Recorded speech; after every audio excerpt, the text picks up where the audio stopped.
I started my career as a journalist in India. Then I was hired by the BBC. That's what brought me to the UK in 2001 in London. So I was their international roving reporter. So my job was essentially to roam around the world, cover the big political events for BBC World Service.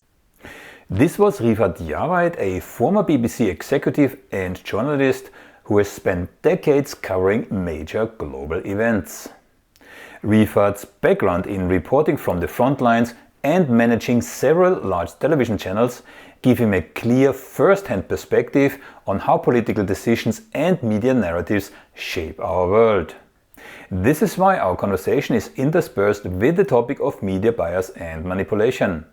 If that is something that interests you, I published a recent report looking at Pentagon links with outlets like Reuters, CNN, Fox or BBC, and believe it or not, early Pentagon funding for Google and Facebook.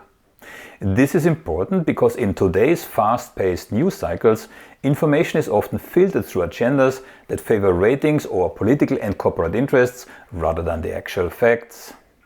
This in turn has a real impact on public understanding and policy debates about the most pressing issues of our time. And it's not only the public that's being misled. If you listen to some politicians, it becomes clear that they too can be victims of media propaganda and manipulation. Case in point, President Biden when he echoed the widely debunked assertions that Hamas beheaded 40 babies. And yes, before you crucify me, I know that there could be other reasons behind this particular example. So, Rifat will share insights from his years in the industry about how narratives are constructed and sometimes distorted to serve particular ends.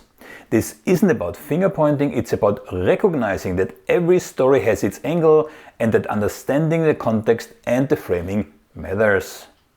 Our first main topic today is the long-running Israeli occupation of and war on Palestine. Historically, India was known for its strong support of the Palestinian cause. However, the geopolitical landscape has shifted dramatically just over the last few years. Under Prime Minister Narendra Modi, India made a significant turn which led him as first Indian Prime Minister to visit Israel. This move underscores a growing ideological link between the two nations, with both now experiencing a surge in right-wing ethno-nationalism and a renewed focus on ethnic identity. To be clear, that's just a fancy way of saying that both nations have embraced an anti-Arab agenda.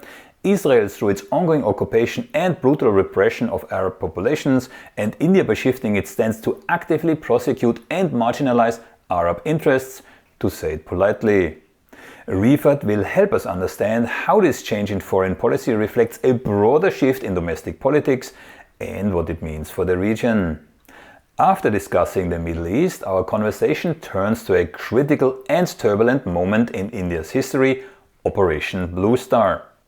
This military operation aimed at the separatist movement set off a chain reaction that forever altered India's political landscape. Not only did it lead to widespread unrest, but it also triggered the assassination of Prime Minister Indira Gandhi. The fallout from Operation Blue Star reached far beyond India's borders. It contributed to violent incidents abroad, including the Air India 182 bombings in which 329 people died, most of them Canadian citizens. And if that's not enough to spike your interest, Operation Blue Star is also linked to some recent targeted assassinations in Canada, which produced a diplomatic spat between Trudeau and Modi because Canada accuses India to be the mastermind of these killings. Rifat will break down how these events are interconnected and why their repercussions continue to resonate today. And to top it all off, we will also revisit the Gujarat riots of 2002, a deeply painful chapter in India's not-so-distant past. The sectarian violence that unfolded during this period exposed severe fractures in India's society and raised tough questions about state responsibility. Because Narendra Modi, India's current Prime Minister, was the Chief Minister of Gujarat during the 2002 riots, Critics argue that his leadership did far more than simply fail to intervene. Instead, he actively created the conditions that allowed the deliberate massacre of innocent citizens during a brutal, state-sanctioned episode that forever darkened his legacy and India's collective conscience. Because Rifat was on the ground when all of this happened, his dramatic eyewitness account will provide context to these events, helping us understand not just what happened, but why it matters for India's future. Throughout our discussion, we'll explore the intriguing ideological connections between Israel and India. Despite a different historical path, both countries are now aligning along a similar ethno-nationalist trajectory. And this explains why India has become the largest market for Israeli defense exports, accounting for about 37% of Israel's defense exports from 2019 to about 2023. So this connection is more than symbolic. It shapes the domestic policies and international cooperation. By examining this ideological shift, we can better grasp the evolving nature of global politics and the way nationalism is being redefined globally. And that's from Germany to India and everywhere in between. One last thing. Critical voices like the ones you hear on this channel are being actively silenced and suppressed. You may not notice it, you may not know it, you may not even believe it, but it does happen. And I have the statistics to prove it. And for those who are interested in deeper analysis, make sure to join me on Substack. No restricting algorithmic filters there, or listen to my podcasts on Apple Podcasts, Spotify or Amazon. Rifat Jawaid, what a pleasure having you. How is it going? Yeah, pleasure to be on your podcast. And I'm well, thank you. Thank you. Look forward to speaking to you. Likewise. So a little bit of context for viewers which may not know you. And I have to admit, up until recently, I wasn't aware of you. But I came across a couple of, podcasts and clips. And it turns out that you are a very vocal critic on geopolitical issues, but also specifically, the geopolitical situation right now in the Middle East in regards to Israel.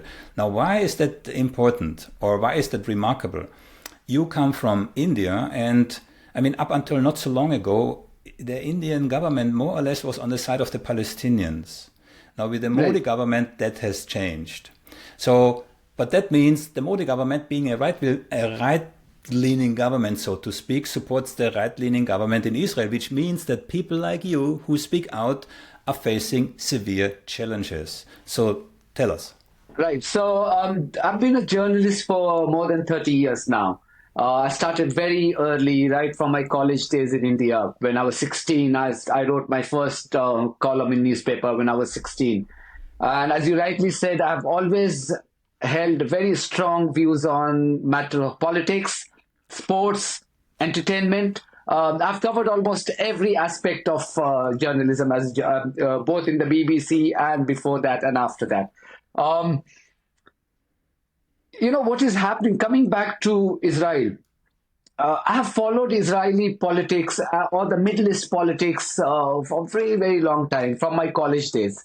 And I have literally seen the brutalities being committed on those hapless and helpless Palestinians. So it didn't start on the 7th of October.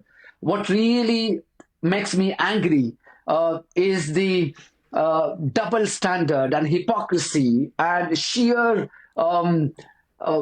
dishonesty by people from my fraternity in the wake of the 7th of October attacks. What happened on 7th of October, innocent people were killed. Of course, I will never condone that. The fact that I stand with Palestinians is because humanity. And if I stand with humanity, I will not be supporting the murder or killing of any innocent person, whether they are Israelis or Palestinians or Americans or British, anyone. I have always prided myself as being an objective journalist. I've always said that I will never be partial. But there are exceptions. And what are those exceptions? There are 2 or 3 exceptions that I have mentioned from all the public platforms that I have appeared on, whether it's TEDx talk or those colleges or university lectures that I have delivered in India and in the UK. that the exceptions are if there is a crime against humanity, crime against women, crime against children, if there are gross human rights violations against these people, then don't expect neutrality from me. Because the only thing, the only way you can be neutral on all these subjects is by opposing the atrocities.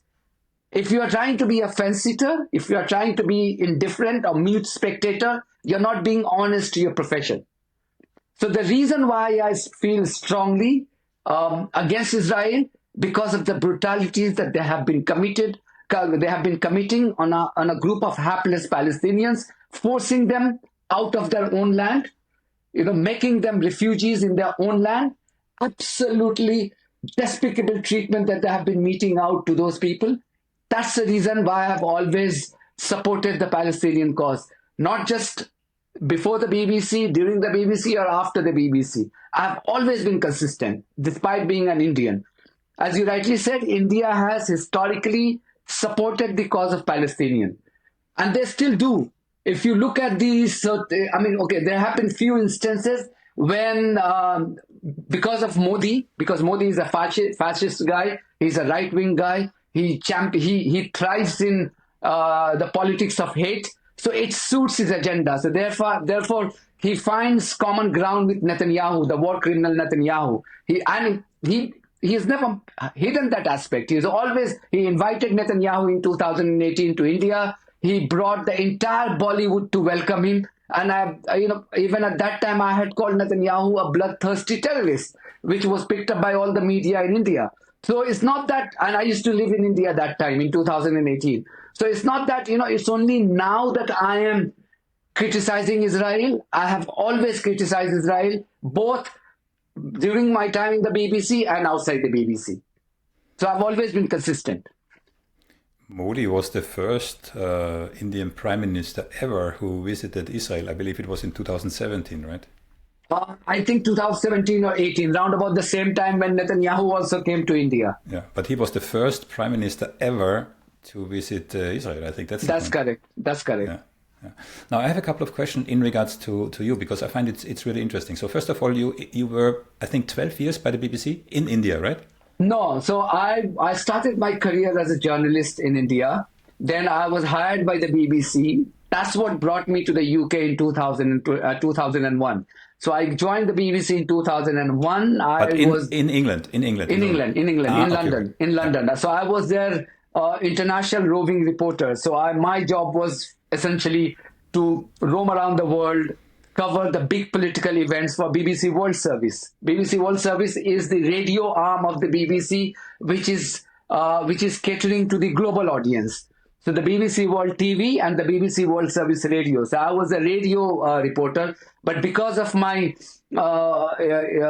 multi platform expertise, I started to cater to all kind of platforms, not just the radio. I frequently wrote online copies. I appeared on BBC World TV and the domestic TV whenever and wherever there was an opportunity for me to do so. So I was there with the BBC for 12 and a half years. And then I joined India's #1 private media group called India Today Group in India in 2014. That association did not last long because I joined in 2013 and Modi came in May 2014. And because I was a known Modi critic, everybody knew that. I used to frequently criticize him. I don't know if you are aware or your audience is aware, more than 4,000 Muslims were butchered in 2002 when Narendra Modi was the chief minister of Gujarat. So in his home state, he supervised the massacre of 4,000 Muslims. And I was there to cover the event for the BBC. So I had seen the first-hand brutalities by Modi. So I could never support him. As expected, as soon as Modi came to power in 2014, I used to be the editorial head of entire India Today Group TV channel. I had about 350 journalists under me. So this was quite an important position, and Modi simply could not afford to have somebody who was a known critic of him to, head that media group. So I was the first one to resign. In fact, I was forced to resign. And I had absolutely no qualms. When I was given the option, I said, I will happily resign, but I will never toe the government line because that's not in my DNA. And that was after the BBC. After the BBC. So I left BBC in 2013. I Okay, joined why? India. Why? If I may ask, why? Because the offer came from India Today Group, and it was quite a mouth-watering offer. And I could not, because there was an opportunity to head 4 TV channels, and to influence the news gathering of. I mean, if you're talking about 1.4 billion a country with 1.4 billion population, and you are able to influence the news and how the news is gathered and how it's broadcast, so it was quite a powerful post that was offered to me. Not just the financial side of it, but just to be able to influence, the news consuming public in an ethical way. It was quite quite a mouth-watering opportunity. And moreover, I was promised by the owner of India Today Group that they wanted the India Today Group to become the BBC of India. They wanted to, replicate the core news values that the BBC used to pride in: objectivity, impartiality, and whatnot. But in less than a year, I was asked to go, and I was quite happy to go. And then I launched Janta Ka Reporter because I was unemployable under Modi. If you criticize Modi and if you are so vocal, there's absolutely no way any media house would employ you. So I was about to come back to UK, but before that, I got an invitation for TEDx talk at one of India's premier institutions called IIT Roorkee. IIT is the place where you have Sundar Pichai and Satya Nadella. All these people, they have studied from that institution. So it was quite a high-profile institution. I was invited to give a talk on media ethics. Now, after my talk, we were having an informal conversation with those students, and I told them that that's it. This is my last assignment, and I'm going back. That's when basically they persuaded me. They said, if everybody leaves India, who is going to clean this mess? Because Indian media is in mess. And if all those people who stand for media ethics and transparency in media, then who will do this? Who will hold them to account? So then the idea of launching Janta Ka Reporter was born in that campus. Janta Ka Reporter in Hindi translates as the people's reporter, because we realized that the media in India were either working for the corporate or for political class. There was no media outlet which catered or which worked for the people, the common public. So therefore, this idea of Janta Ka Reporter, so a platform which will raise the voice of the voiceless and the common people, hence People's Reporter, Janta Ka Reporter. I will put a link in the description below, but very briefly, I saw you have a YouTube channel, but the Janta Reporter is what, a website? What is it? So it started with website, but post-pandemic it became quite difficult for me to sustain that 24/7 news gathering establishment, because it's quite expensive, as you know, to have reporters and all those news gathering element. It costs money. So we decided to focus solely on YouTube channel. So right now the website is in dormant condition. It's not off air. People can go and watch and read my stories and all those reports. But we will soon revive that, because the whole idea was to establish the YouTube channel, which we have, I think, done pretty good job in the last 1 year, thanks to the support from, literally from around the world, not just from India. What started as India-centric platform has now become a truly global platform, because if you look at our audience structure, we have more than 50% people coming to Janta Ka Reporter YouTube channel, not from India, from around the world. Only 6% of entire audience base is from India. So that's the real success of this platform, particularly in the aftermath of this new Gaza conflict. The reason why people have come here, because people see what I showcase on our channel, honest, credible, because I have no pretension. What you see, what you get. And perhaps that has allowed me to connect with them. Yeah, and again, I said it already. You're really very outspoken, which puts you in line with a number of guests which are on this channel. One last question. It's really the last question about your YouTube channel. Yeah, but many creators like myself, but many others face what's called shadow banning. There are different variations, and someone as outspoken as you is particularly also on the topic of Israel. You must experience something like it, no? Every day, every day. I'll just give you one example. And you know, because I take a lot of care. In fact, only in 2023, YouTube invited me to be their partner, verified partner, and there was a cohort program for 4 months whereby they train you to be aware of, you know, what constitutes violation, what doesn't, and what are the things that you need to be aware of in order to make your channel successful, and also make sure that you are not committing any violence, violations going forward. So I know exactly. So that's why I take a lot of care before I put any video on air. So because they have no credible, complaint against me, so the kind of things that they claim, it is ludicrous. In fact, you will laugh. In fact, the last video, the current, there's one more video which is in dispute right now, is a video of Donald Trump making his inaugural speech. Now that speech was made available from the State Department channel. Now you can legally reproduce the videos broadcast on the government channel, whether in the UK or the USA, is absolutely allowed for the news gathering purpose, as long as you are not tinkering with the video, you are not changing or context and everything. So what I did, we had reproduced the highlights of his inaugural speech on our channel. Now yesterday, of all the people, Associated Press has claimed copyright on that. Now I know they have absolutely zero ground. They will have to withdraw that claim. But it's just a tool to harass you so that you get distracted. You have to write, you have to file an appeal, and filing an appeal itself, it takes a lot of your effort and time and everything. So it keeps happening almost every day. So I've become quite used to it now. One last thing about the BBC, just because I'm curious. Yeah, I'm in more or less loose contact with two BBC journalists who still work for the BBC, but in different geolocations. Yeah? And they're telling me if they would report the truth, they would be immediately fired. Absolutely. How was that Absolutely. for you? In fact, I don't know if you if you watch my earlier videos on Gaza conflict on Janta Ka Reporter. In one of my earlier videos, I had mentioned an episode from 2005, when I was working with BBC World TV.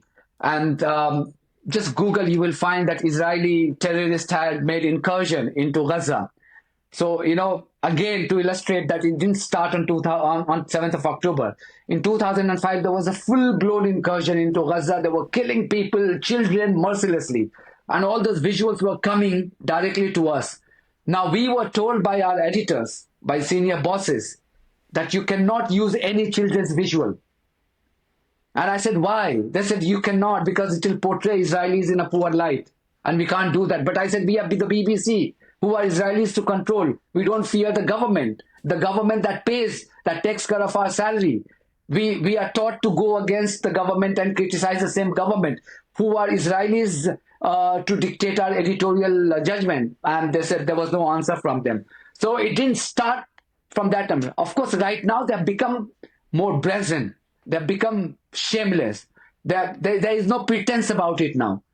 They're very open and they're very brazen about it. If you criticize Israel in your report, either you'll be taken off your duty, because it's not that easy to sack you in the BBC. But yes, they will create some grounds which will be sackable grounds, for which then you will have to lose your job. So people have become very brazen and very open about it. They are not ashamed about the fact that, they are towing Israeli lines, or they are pushing the Zionist propaganda from the BBC platforms. The thing, as a behavior analyst, what I find increasingly, how shall I say this, interesting but also alarming, is the extent to which the media controls public opinion. And of course, we know that most of the media is privately owned There are big interest groups behind it. But the moment you scratch on the surface of this thematic, you right away being placed in this corner of conspiracy theorist. Yeah, but Thomas, I'll give you one example. So my first time, I'm talking about 2002, 2001 and 2002. I was invited to talk about Indo-Pakistan situation on BBC TV, domestic TV. Just before I appeared, there was an Israeli guest who was being interviewed by a BBC journalist. I'm just trying to give you the shift that BBC has made in its editorial ethics. So there was an Israeli guest came, and it was the same situation. I think Ariel Sharon was the prime minister, if I remember correctly. And again, same brutalities, killing people indiscriminately. Sabra and Shatila falls on Ariel Sharon. And after that, he was an architect of Sabra and Shatila, but it was way long after that. It was in the context of Gaza. So a colonel was being interviewed by the BBC. The colonel from the IDF was being interviewed by the BBC. Now, as it's typical, the Israeli playbook, when you corner them, they will tell you, oh, would you tolerate if they bomb London? So that's exactly what the colonel came up with. His line was, oh, you are lecturing us from the comfort of your TV studios in London. How would you react if these Palestinians go and bomb London? And then the reply from that BBC journalist, BBC presenter was that, with due respect, Mr. Colonel, London is not an occupied territory. That is the spine, journalism with spine we used to have, that we used to be able to tell Israelis on their face and call out their lies. Today, you cannot expect a single reporter or journalist or presenter to call out the Israelis' lies. Even when you know that Israelis are lying through their teeth, you will not be able to do that, because there will be instant consequences on you, on your future. And this is nothing new. Anyone who has read Noam Chomsky's Manufacturing Consent knows that the control of the media, and again, this is no conspiracy theory, that the control of the media was at that time already very, very sophisticated and all-pervasive. Yep. Yeah. Now, very briefly, I heard you commenting on the ceasefire. Now, I had already a couple of conversations in regards to the ceasefire, most recently with the US Ambassador Charles Freeman, who is also quite outspoken. He said a ceasefire in Gaza is like giving a glass of water to somebody standing in line to the gas chambers in Auschwitz. And he's not wrong. I mean, the only reason why look, I'm not a fan of Trump. Anybody knows me knows that in 2016, I was quite heartbroken when he became the president. So I've never supported him, never supported his right-wing ideology or bigotry. The only reason why I was happy that when you look at the bloodshed, when you look at the constant killings of hundreds of people every day, what is being reported is 48,000 people being killed. But in reality, we are talking about at least more than 200,000 people, at least. So when you look at that, and they are being choked, no aid trucks are allowed to get inside. So people are actually dying of starvation. Children are dying.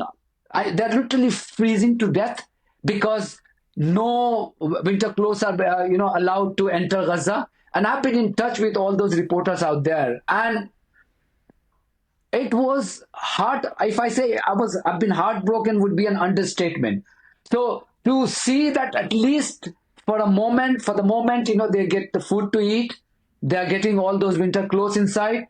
So there is a respite for them. And we are hoping for the best that this becomes the normal, so it doesn't restart again.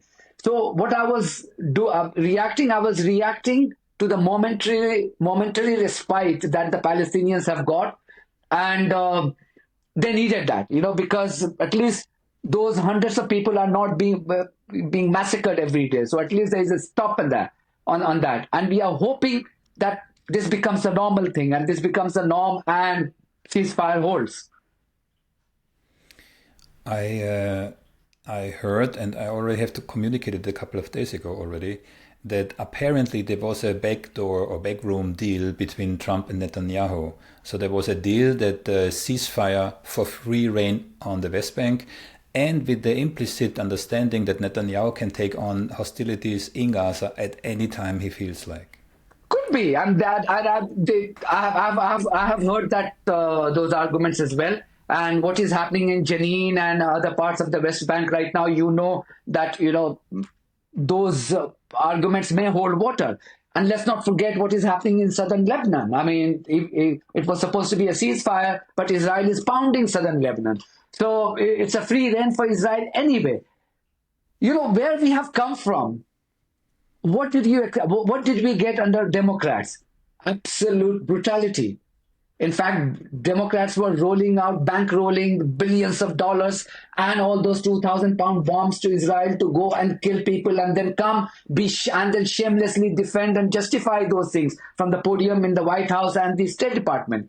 So, and compare that to Trump. What did you expect? Well, Trump anyway had no reputation of being liberal or Democrat and all. So anything better from that particular era or from that period of time, I will take it. I will take it any day. I mean, because Democrats have left me so disappointed that anything better or any improvement from their standard would be acceptable to me. I don't care whether it's Trump or anybody else. Because let's not forget, I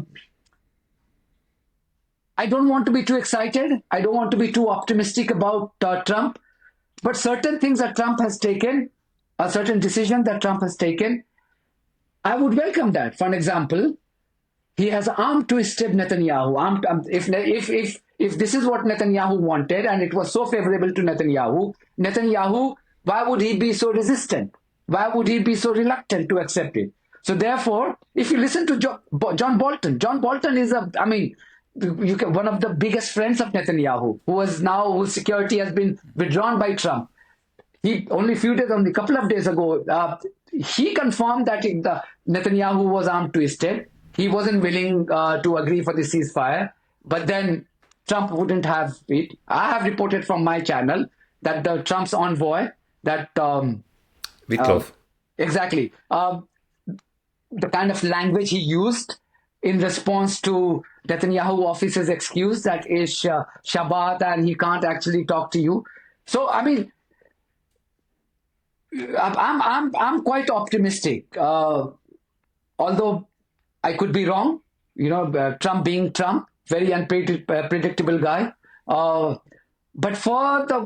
I want to live in the present, and the fact that he has been instrumental in securing this ceasefire, I will praise him for that. Okay, we may return to the Middle East and Israel, maybe even Syria, but I have two how shall I say this, situations or events that happened in India. Now, the first one, and I try to not to completely mutilate the name, were the Gujarat riots? Gujarat riots, that's what I mentioned. I know. In 2021. Yeah, that's one of them. Yeah. But there is another one which I would like to discuss first, and that was the Blue Star operation. Yep. And a little bit of context. 1984, yeah. Yeah. So how did I come to this? So most recently, there were some, how shall I say this, upheavals in Canada due to some seemingly political assassinations, yep, which it turns out are linked to the Air India flight 182. That's correct. Which in turn connects Operation Blue Star. So I did it from the back. Maybe you start from the front. Very briefly, Operation Blue Star. So Operation Blue Star, it brought the end to a very bloody separatist movement in Punjab. Punjab is an Indian state. So India has about 29 to 30 states. Right. So Punjab is one of those states, but it's very sensitive because it shares the border with Pakistan. So it's very strategically, it's very important for India. And it's also very contested, maybe we should say, huh? No, Pakistan doesn't have any claim. The way that Pakistan has claimed, made claim on Jammu and Kashmir. Yeah, but Hindu.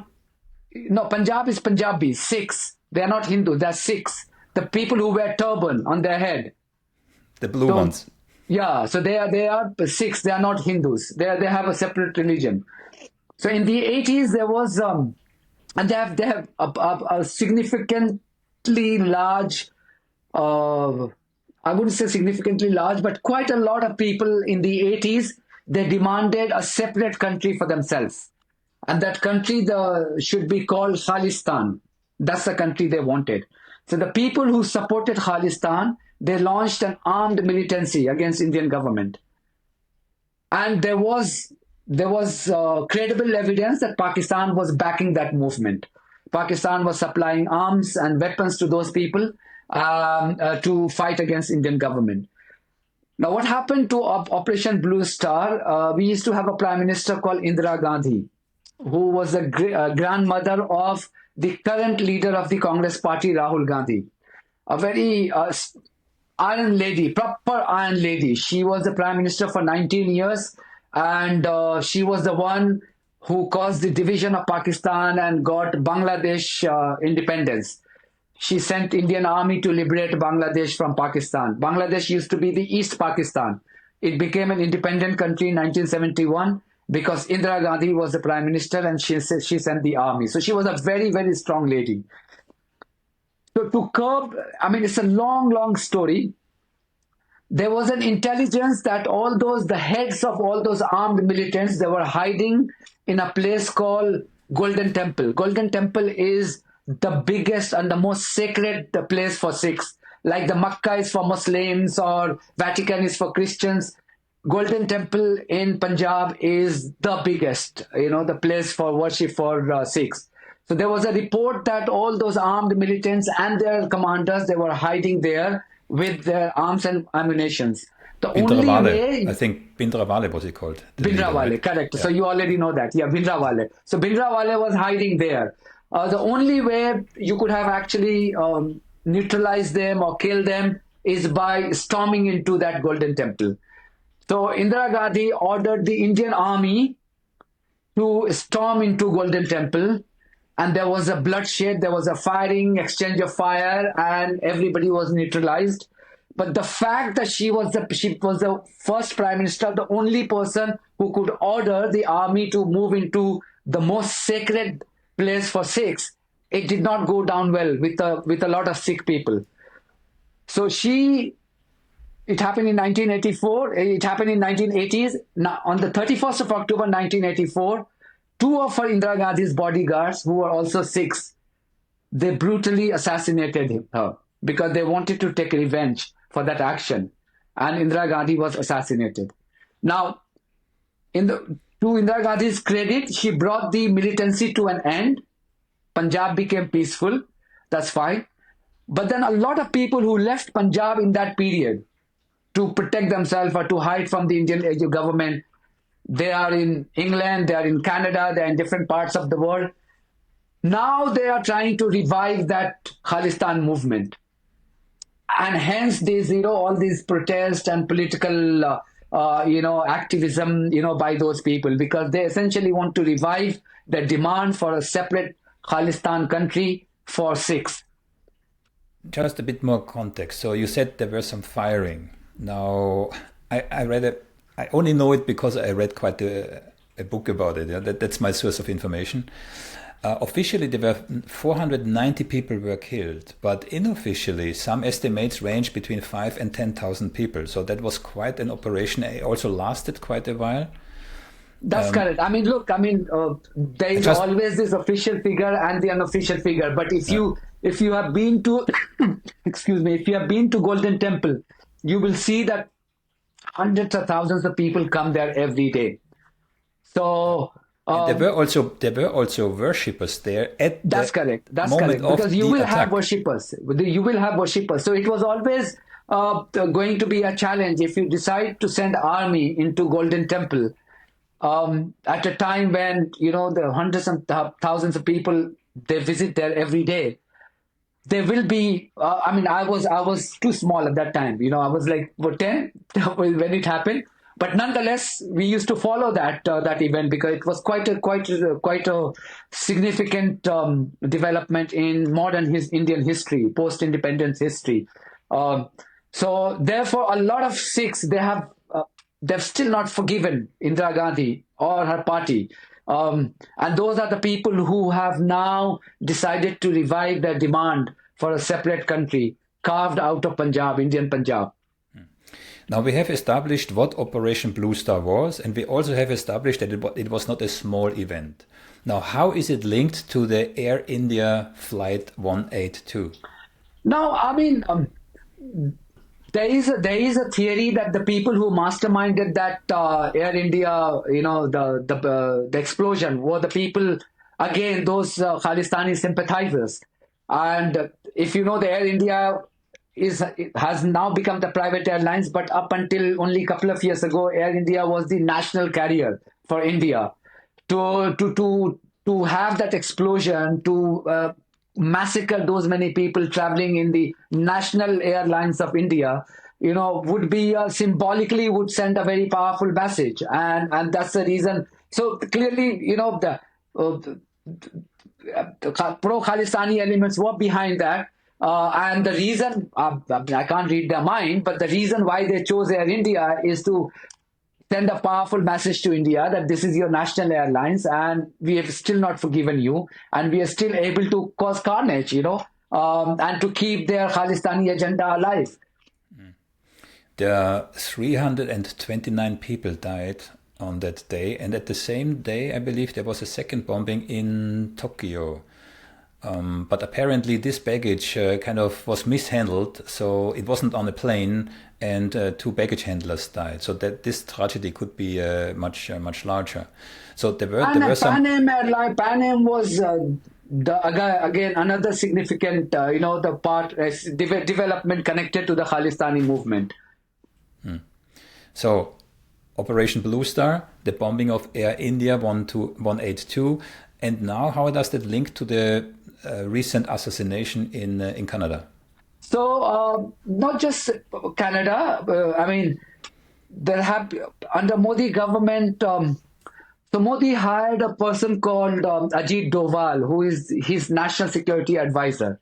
Now, Ajit Doval, this guy has projected himself as India's James Bond. And as James Bond does, goes out, reaches out to the country's enemy and then either kills them or neutralizes them and then job done. So Indian government has faced a lot of criticism under Modi, that Modi has normalized the illegal assassinations of its detractors or critics who are living abroad.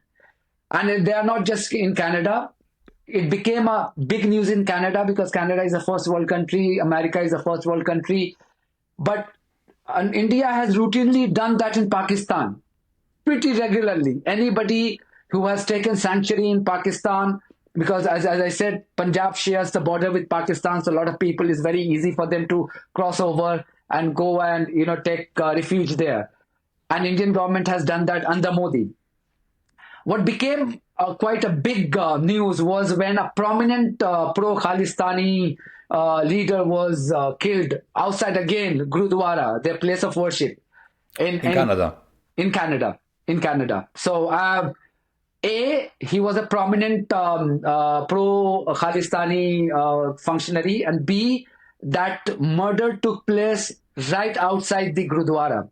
Now, Sikhs, as any religious group would do, they take their place of worship very seriously. Now, you're living in a first world country, you are going there, sending your spies to kill your enemies, and that too choosing a place of worship to do that. It wouldn't have been a big news had it not happened in Canada, because Justin Trudeau, it became a matter of pride for him that somebody had invaded their sovereignty, come there, kill one of their citizens in their land. So, and also he relies a lot on the Sikh votes. Sikhs have been voting for Trudeau and his party. If you notice, he had many cabinet ministers, exactly, from that community. So he could not have angered those people. So he was under pressure both for his own self-pride of being a leader of a first world country whose sovereignty was invaded by India, and B, the pressure from those constituents, the Sikh people, that how dare you accept these kind of illegal assassinations. So Canada launched its own investigation, although they had their own proof, and then finally they came up with the fact that look, it was not only was it done by India, but several Indian diplomats were involved in that. And that's when Canada ordered, Justin Trudeau ordered the expulsion of those diplomats. And in retaliation, India also ordered the expulsion of Canadian diplomats from Delhi. So it became a quite high-profile diplomatic, row or controversy, you can say. And we haven't seen the end of it. Still ongoing. So let's see. That's why this case is still so sensitive. And but the link to that, there was another attempt. There was another case involving a U.S. citizen. If I remember, his surname is Pannu, Gurdeep Pannu, turbinated guy. He would often issue threats to India. Now, it was American State Department which came up with the allegation that India had tried to assassinate that Pannu guy in America because he's a U.S. citizen. So it was not Canada, but America, literally slamming India and calling out India's illegal action, saying that you tried to kill one of my citizens and that will not be tolerable. So, it was not in isolation. So there was almost a method to the madness that India was indeed, trying to eliminate its critics, particularly those belonging to Khalistani movement. In regards to the Air India flight, there were two suspects, if I'm not mistaken. One was acquitted in court, and the other one was shot before before he even could go to court. So basically, there was no one really convicted for exactly. And also the fact that, as I said, the Khalistani movement started from Punjab, but now is literally being run from people living abroad. None of the pro-Khalistani movement people you would see in Punjab in India, because even if they support, they will not be open about it. But the people living in Punjab or in England or America, they have been very vocal about it. They have gone, and I don't know if you remember, only 2 years ago, a group of British Sikhs, they attacked the Indian High Commission in London. They climbed on the building, they tore Indian flag, and they installed Khalistani flag on that. It was quite a big development that time. So they have sympathizers all across the world. If we assume that this all is connected, the assassinations is connected to the Khalistan movement. And if we further assume, I think I should have said this first. If we assume, not accuse, assume that the Indian government is behind those assassinations, why is Punjab or Khalistan so sensitive that the Indian government would risk such an undertaking? They're risking to be exposed, right? So why is it so sensitive? Because you see, India has suffered a lot in Kashmir. I don't know if you have followed Kashmir. Kashmir is another small state which shares border with Pakistan as well as China. So and Kashmir has been hit by militancy for many decades, and exactly the same phenomena was replicated in Punjab. Punjab was hit by militancy, and these two states share border with Pakistan. So with great difficulty, India managed to overcome that militancy in Punjab, and they don't want to give allow Pakistan to again come and support those people, the pro-Khalistani people in Punjab, and create that militancy like environment in that state. So that's why, I'm no spokesperson for Indian government, but if you look at it, the reason why Indian government would like to neutralize these people is because they don't want the militancy of the 80s to be revived in Punjab again.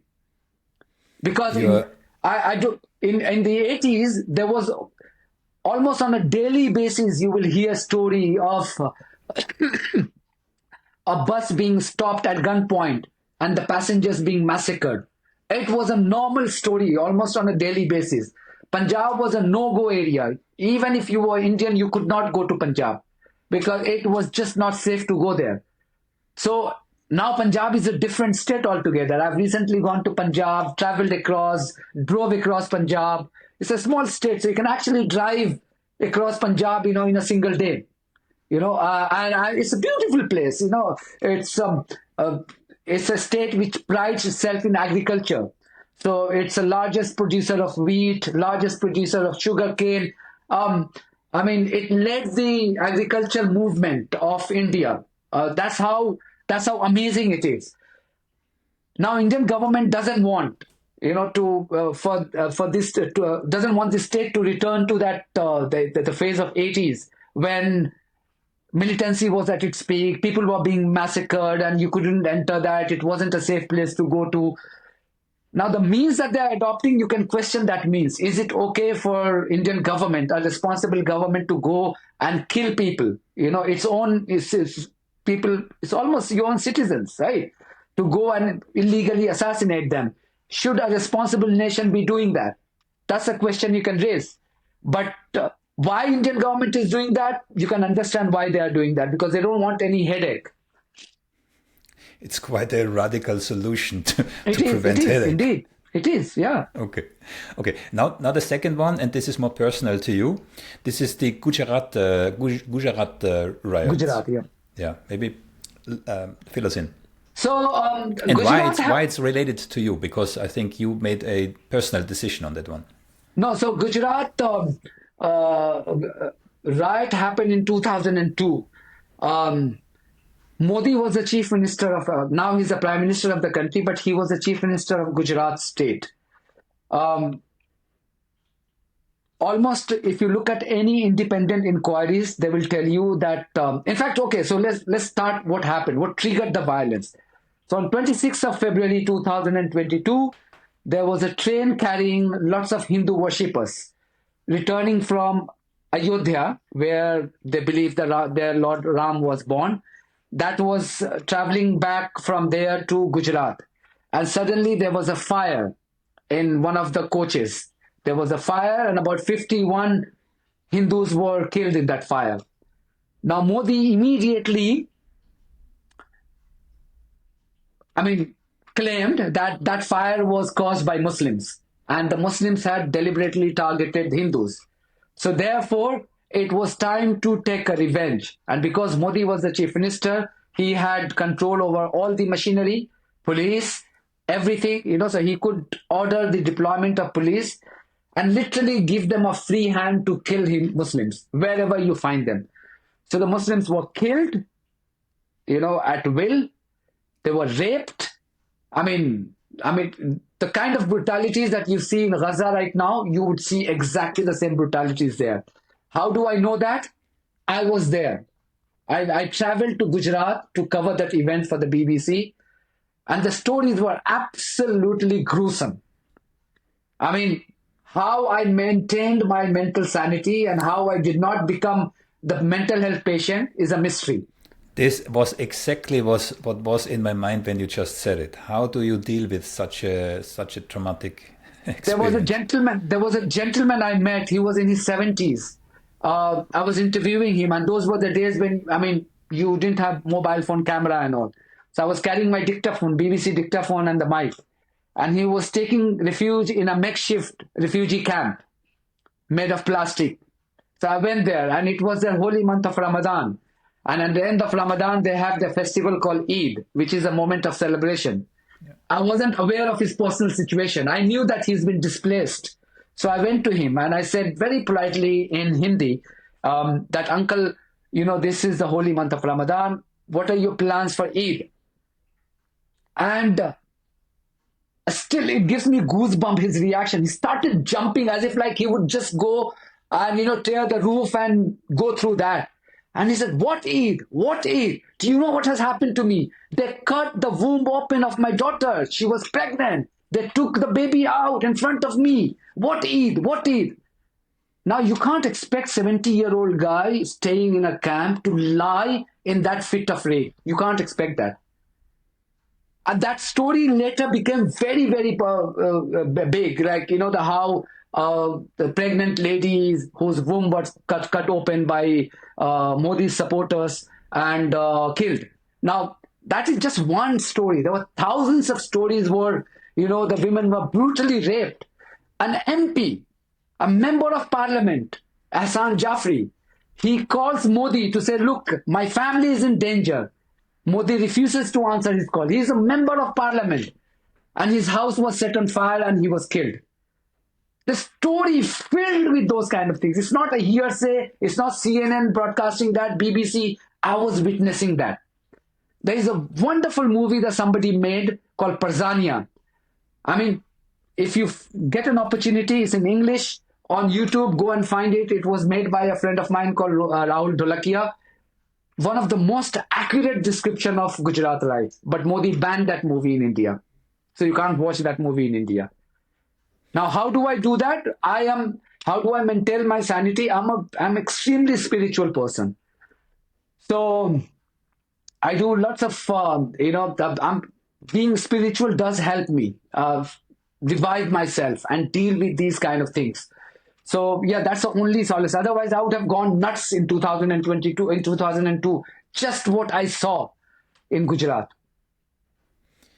What were the personal consequences of this event for you? Personal consequences was that my brother was almost killed. He was in Gujarat that time. And he was literally a few feet away from where he lived. Hassan Jafri was burnt alive. And my own brother was there and we had no means to get him out. Thankfully, I knew a civil servant who was very powerful in Modi government. Civil servant's daughter was a friend of mine. She used her power to use the government machinery secretly without letting people know that he was my brother. Get my brother airlifted from there. Otherwise, I would have lost my brother in 2002. So that was a personal, very, very personal tragedy that I would have encountered.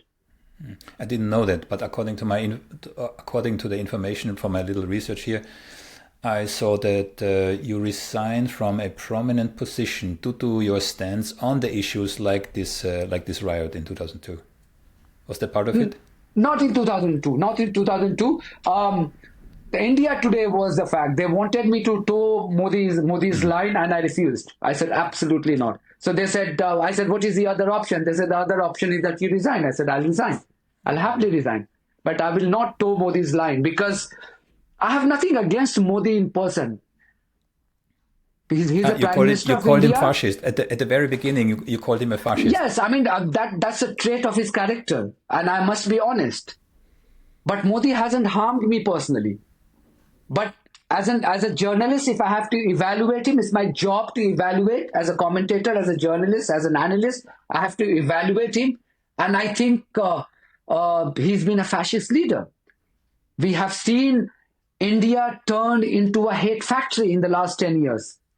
And this is not the first time I'm telling you. I've used my platform to say that he has turned India into a hate factory. I mean, I said about 5 years ago on a national television in India, I said a person of my stature who has lots of contacts in the ministry, in the army, more than 90% of my friends are serving in the army at the brigadier level, colonel level. I used to be the national shooter in India. So every time the Indian army gets a new weapon, I go and get to fire that because that's my passion, firing, I really like that. So every time there's a new weapon, one of my friends would invite me and I would go out. That's the kind of contact I have. I know ministers, I know corporate world. And yet, I am not comfortable in traveling in train because of fear of being lynched. Because what if I'm eating something that would raise suspicion in the minds of those majority Hindus who would think that I'm eating cow and they would kill me? Because that is the reason they are doing it. It's as simple as that. They're killing people just on suspicion that they are eating cow. They're eating beef. That's the reason why I keep criticizing Modi. And I've done that and I will continue to do that. But again, he has not harmed me personally. As a journalist, it's my duty to call out his faulty practice, which has harmed the social fabric of India. I think globally what we are seeing is a push to the right. So we are seeing the rise of populist governments, populist right-wing governments, only one of which is currently in Israel. Now we can argue that Modi's government is also right, but the interesting thing is, in the past, in the not even too distant past, right-wings, neo-Nazis, yeah, they were really against Israel. This has completely turned around. So the right-wing populist governments, they're all pro-Israel. Now I was wondering, why is that? Now, first of all, there's an ideological alignment, of course, but in the case of India, of course, there is this anti-Muslim tendency. I mean, I'm not even sure that's the right word. Yeah. Yeah. So what? Sorry. Yeah. Go on. Just to finish this, so because now we are circling back to Israel, it's not only an ideological alignment, also the targeted enemy group is the same, the Muslims. So what is happening here is that enemy of my enemy is your friend. That's the logic. Because there isn't anything common between Israelis and Indians or the Modi supporters. What is common is their hatred for Muslims. And their populist right-wing governments. Yeah, so if you populist, I wouldn't say. I mean, I have reasons to believe that, and I've always questioned that if there was an honest and transparent election, Modi wouldn't win. I've said that. And I've shown the evidence also. I mean, in India, they use electronic voting machine. The kind of the people who are responsible for designing the code and designing the machines are Modi's friends. Because Indian opposition leaders, opposition parties are so weak, they have never raised this issue. And I have told them, I have warned them for last 10 years. You take the video, I have recorded a video in 2016. And I told Indian opposition leaders, I said, kiss goodbye to the idea of coming back to power until you press for 3 reforms. And what are those 3 reforms? Use ballot papers for elections. No machines which can be hacked, right? Or whose programming can be tinkered with. Have election in single phase. What is happening in India now that you have election today and the results will be known only a month and a half later. Now we are talking about India where you can have somebody killed just for 500 rupees. Give somebody 500 rupees and they will happily kill people for you. That's how desperate country that we have and the corrupt country we have. Is it very difficult for people to not manipulate the result of the votes if you leave those machines unattended for 1.5 months? And that's what they do. So I said, return to ballot papers, have voting in one phase and counting on the same day as voting. If you don't do these 3 things, there's absolutely nowhere you can defeat Modi.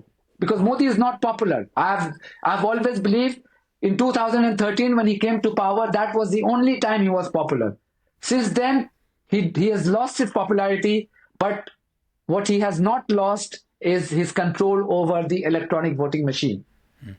What do you think is the greatest danger for, let's say, India and its neighbors? Where is the danger that a little spark might ignite a big fire as in confrontation? See, India is extremely isolated, unfortunately, which is not a very pleasant thing for me to say, who comes from India.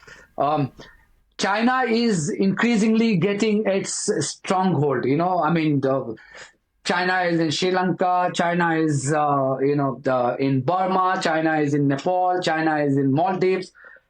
China is occupying lots of areas, Indian territories, in Arunachal Pradesh, in Ladakh. China is occupied. Such is the weakness of Indian government, current government, is that it can't even resist. It can't even fight. It can't even order its army to go and fight. That's a sign of the weak leadership. Yeah, I think, again, I don't claim that this is the right number, but I heard India has only 50,000, an army of 50,000 soldiers. Can it be? Oh, no. Way more than that. No. Indian army, size of the army is not an issue. See, India has also ordered the Rafale jets from France. Rafale India is from France? Yeah. Say again? From France. Sorry. Okay. Indian Navy is one of the largest navies in the world, the kind of frigates, kind of destroyers, aircraft carriers India has. There's no match. Indian air power is really, really good. India The has only- aircraft. Sorry, India has aircraft carriers. Yes, yes. So for a number of years, India used to have aircraft carrier from Russia, USSR, then USSR on lease. But now India has made its own own aircraft carrier. So it's the first indigenous aircraft carrier. India has submarines, a nuclear submarine. India has frigates and countless frigates, destroyers. Indian Navy is one of the largest navies in the world. The military might is not an issue. What is an issue is a weak political leadership. That is the issue. Because I have my friends in the armed forces. If I wasn't the journalist, I would be commanding one of the ships. I was All India best cadet, naval best cadet. I would be commanding ships today. So I know these people, right? And I am in touch with them. The bravery is not an issue. The intent is not an issue. It's the weak political leadership. But if you say weak, I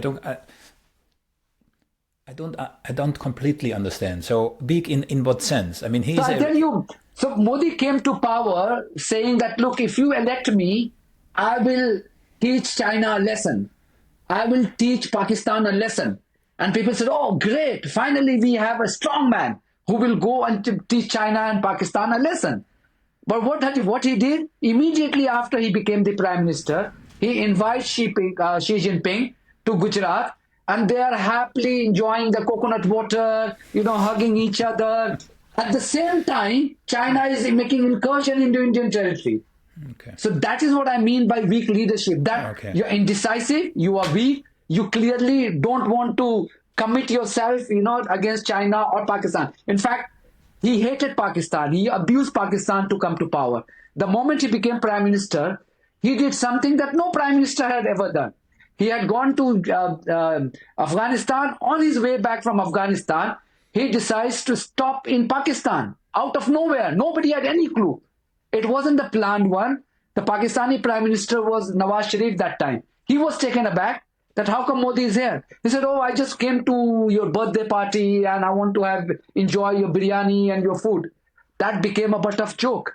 That's how laughable his politics has been and his foreign policy has been. How strong is he internally? Or weak? It depends what you mean by how strong. Yeah, his grip on power. Very, very good. He has... What he's done, he has controlled the media. So there's absolutely no way you can find a single criticism of Modi on Indian media.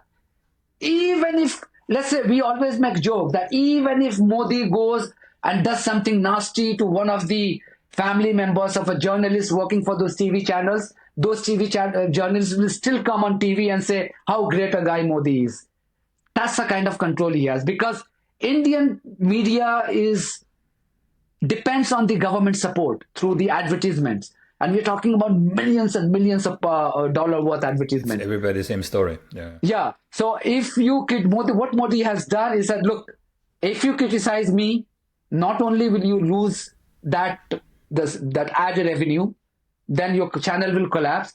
Then I will also open files of income tax evasions and all those things, because I have got all the papers against you. So do you want to languish all your life in jail? And he is actually doing that. The people who decided to criticize, he started, sending income tax officials to raid their offices, to raid their houses, and really embarrass them. So that's the fear he has caused. And not just in the media, judiciary. Exactly, he's used the same playbook against the judiciary. So from Supreme Court to High Court there are people who are ideologically similar to Modi, who are bigots, but happen to be in judiciary. But there are people who are upright, who are not corrupt. But then they have got compulsions because they are being blackmailed by Modi's party. And it's open secret. It's not something that I'm telling you something new. It's been open secret. So where's this going? I'm not very hopeful about India. But India is my country. I am very fond of my country. My country as in that's the country of my birth. All my family members are there. All my relatives are there. I have emotional attachment to that country. So as much as I pray that my country returns to what it used to be in the past, when there was no hatred, we Hindus and Muslims and Sikhs and Christians and upper caste and lower caste, they would all coexist together. I was people would accept you for what you are and not because of your color or the religion and all. That is gone. Many people think that the damage caused by Modi has pushed India backwards by several decades, and I don't deny that. But I still want to be optimistic and hope that that damage is not as lasting as what is being projected as. And hopefully someday, India returns to its old self. Although there is as much as I want to be optimistic, the ground realities are showing, are quite dire, because opposition parties are very weak. They're not united, and you cannot defeat Modi, as I said, in the current corrupt system, unless there is a reform in the electoral system. There's absolutely no way you can defeat Modi. We have covered quite some ground in this hour. Before we conclude, is there any topic that you might want to raise that we have not scratched on? No, you've covered everything. I think, going forward, this is what I have done. And I think the commentators and the podcasters around the world, I think, we are not doing enough to expose the hypocrisy of the global media. Forget the Israel and Gaza. Keep them aside. It's just a day-to-day affair. The evil that is being committed by the global media outlets, and I'm talking about even the BBC. BBC is no longer an impartial organization that it used to be. The CNNs of the world. The Gaza has exposed even the liberal media outlets like New York Times or the Guardians, the Washington Post, and all these people. You only have to look at the headlines, the wordings. The Palestinians they die. Israelis are killed. Palestinians just die because something happens. If it's some Muhammad who goes and kills 3 young angels in Southport, then he's a terrorist. But if he's some Christian, who goes and kills 3 angels in Southport in England, then it's not a terrorism. These twisted ideology and their definitions, I think, and the media is a party to it. If we don't expose them truly, it will come to haunt you where you are, it will come to haunt me where we are, because our silence, as I say, silence is complicity. And I firmly believe that just because it hasn't affected me today, I should not be raising my voice, because tomorrow I could be their victim. And that's why it's important. You ask me why I'm so vocal, because I have 4 children. My children are out and about every day. They go to school. One of them would be going to colleges. If I don't work hard to make my society better, what is the guarantee that my own children will be safe in future? That is the only reason why I keep raising my voice. Nothing else. Even if it means that I'm unemployable, nobody will employ me.